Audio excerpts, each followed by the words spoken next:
Ini saat ini kita sudah di orang bilang ya era industri 4.0 ya. Saat ini teknologi sudah banyak sekali berkembang. Mungkin kondisi sangat beda dengan 20-30 tahun lalu, apalagi 50 tahun yang lalu ya. Memang teknologi sejak era revolusi industri terus berkembang dengan cepat, tapi makin kesini makin cepat sekali. Nah, kita bisa manfaatkan teknologi itu. Yang pertama untuk media komunikasi ya. Sekarang media komunikasi sudah sangat banyak ragamnya, tinggal dipilih mana yang paling cocok untuk tim kita. Ya, ini contohnya kita saat ini juga menggunakan Zoom ya.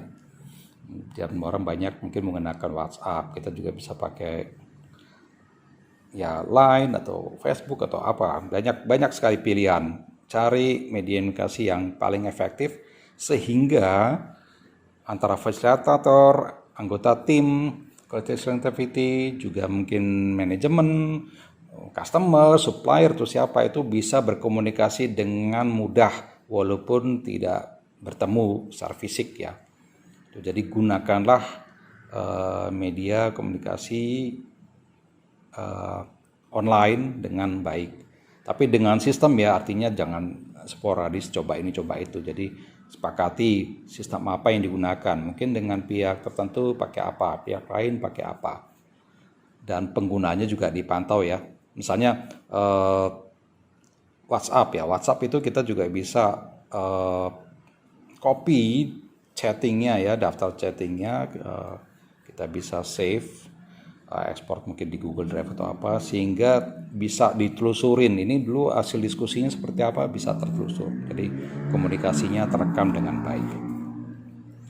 Yaitu yang pertama media komunikasi ya. Dokumentasi juga, kalau komunikasi kita bisa tukar-menukar ide atau apa, tapi media dokumentasi ya, terutama kalau sekarang orang bilang cloud ya, itu bisa kita gunakan dengan efektif dan murah ya, seperti Google Drive, setiap orang dapat jatah gratis asal punya Gmail 15 GB. Jadi kita manfaatkanlah Google, kita manfaatkan cloud ya, bisa nggak hanya Google ya, cloud yang lain juga boleh untuk menaruh dokumen. Jadi kalau misalnya kita anggota tim membuat dokumen supaya mudah diakses anggota tim yang lain, taruh aja di cloud ya, jadi bisa diakses bersama. Bahkan bisa mengerjakan satu proyek bersamaan ya. Kita sekarang fasilitasnya mudah, kita misalnya buka Excel atau Word, beberapa anggota tim di tempat yang berbeda bisa mengerjakan bersama-sama. Ya, jadi teknologi sekarang sudah makin baik dan bisa kita gunakan dengan optimal ya. Kita bisa taruh video, arsip-arsip, dokumen, foto-foto, mungkin juga rekaman pengeluaran finansial gitu juga bisa kita simpan di cloud. Termasuk daftar kontak ya, daftar kontak kita bisa sharing. Jadi mungkin untuk kemudahan komunikasi dengan pihak-pihak terkait, nggak hanya 1-2 anggota yang punya kontaknya, misalnya ke supplier tertentu, nggak hanya 1-2 anggota, tapi semua anggota yang lain karena kontaknya di share ya bisa juga akses misalnya, termasuk database, file. Jadi sebaiknya kita manfaatkan cloud dengan efektif.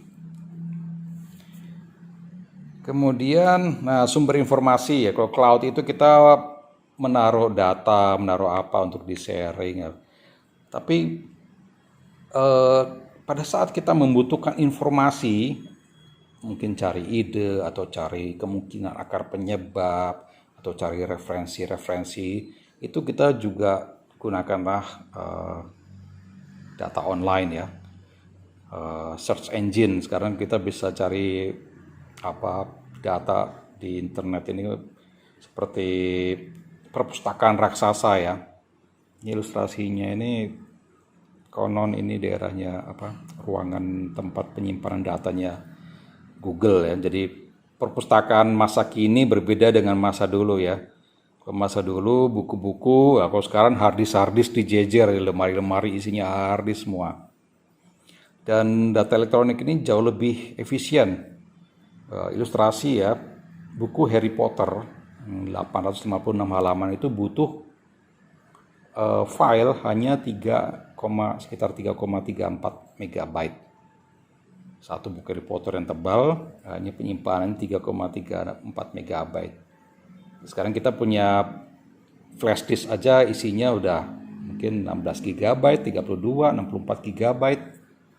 Jadi betapa banyak data yang bisa kita simpan dengan media elektronik.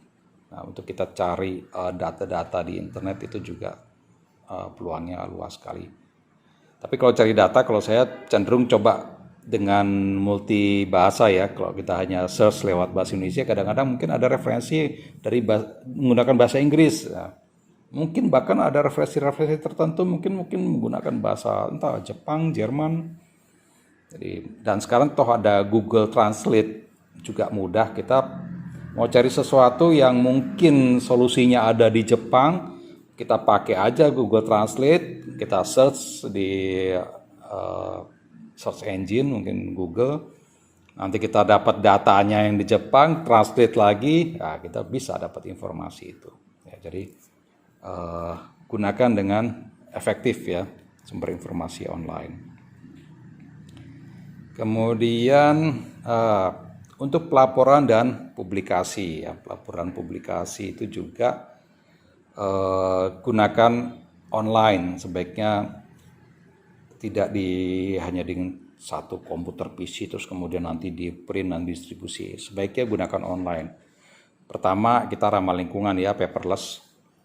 Dan yang kedua, sekali buat laporan mungkin langsung bisa terdeliver ke banyak pihak. Jadi nggak hanya 1-2 pihak. Jadi buatlah sistem pelaporan termasuk proses untuk tahapan inovasi supaya nanti tim Quality Excellence Activity ya GKM, PKM, SS itu mencatat progresnya semua online. Sehingga nggak usah ditanya laporannya, langsung fasilitator, manajemen bisa langsung lihat nih udah sampai di mana nih progresnya. Jadi tim nggak usah melaporkan tapi membuat laporan progres yang open yang bisa di-share ke pihak-pihak yang relevan ya, yang terkait ya. Sehingga ya mempermudah pemantauan, mempermudah monitoring, mempermudah komunikasi ya. Misalnya mungkin manajemen lihat proses terus kemudian manajemen terinspirasi, oh iya ini kan kita punya alat apa yang bisa dimanfaatkan oleh tim ya, membantu mempermudah kegiatan inovasi pada akhirnya. Jadi gunakanlah pelaporan publikasi online ya, tapi tentunya tetap jaga security-nya ya. Jadi jangan sampai hal-hal yang penting, yang rahasia bocor ke pihak luar. Jadi ini peran fasilitator gimana membuat sistem yang efektif tapi aman. Nah, mungkin yang terakhir, penggunaan gadget atau ke bahasa Indonesia gawai ya, kalau saya cek kamus namanya gawai. Nah, gadget ini saat ini juga sudah banyak berkembang sehingga banyak yang harganya juga terjangkau ya, gunakanlah sesuai kebutuhan kita. Jadi banyak solusi-solusi yang mungkin datang dengan memanfaatkan gadget seperti drone ya. Ada tim kalau nggak salah dari grupnya Aneka Tambang gitu untuk memantau lapangan, melakukan pengukuran ya, dia pakai drone-nya dengan pakai ada alat ukurnya segala, sehingga jauh lebih cepat dibandingkan petugas harus jalan kaki keliling ke lapangan. Drone mempercepat. Terus kemudian juga ya misalnya di sini ada ilustrasinya lengan robot ya. Ini bahkan BCA menggunakan robot-robot seperti ini untuk mensortir uang kertas. Ya, jadi dulu sortirnya manual, manusia pakai mata dilihat satu-satu, sekarang udah otomasi ya dengan robot juga. Jadi bisa lebih cepat, bisa lebih konsisten, continue, kualitasnya lebih terjaga. Banyak gadget-gadget yang ada di pasaran ya, tinggal googling aja deh. mungkin ada yang bisa membantu solusi dari masalah kita. Oke, ya mungkin sedikit kesimpulan ya.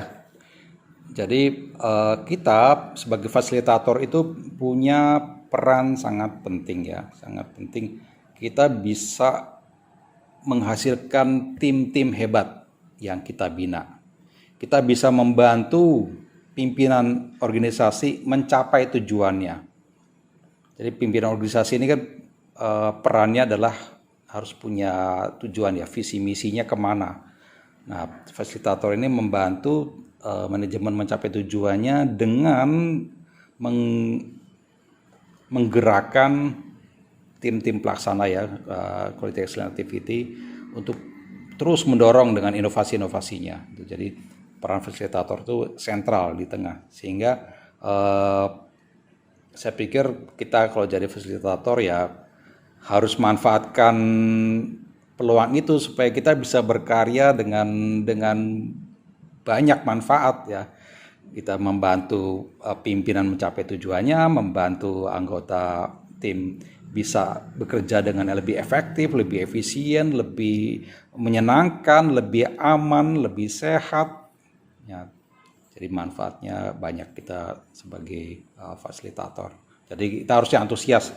Kalau kita bekerja sebagai fasilitator harusnya kita antusias. Dan itu menurut saya ladang amal ya kerja sebagai fasilitator. Ya mungkin itu sekilas sharing saya yang sangat singkat ini, mudah-mudahan bermanfaat. Ya, terima kasih. Wassalamualaikum warahmatullahi wabarakatuh.